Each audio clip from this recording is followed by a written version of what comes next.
تسربات في واحد الوقت واحد المعلومات ما فادها، ان اندري ازولي كان دابز مع محمد السادس ومشى بحالو لفرنسا، غضب.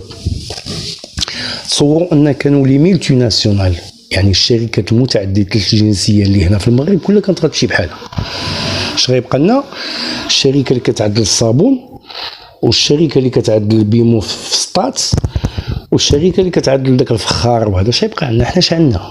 الشركات الكبرى كلها متعدده الجنسيه، كلها اجنبيه.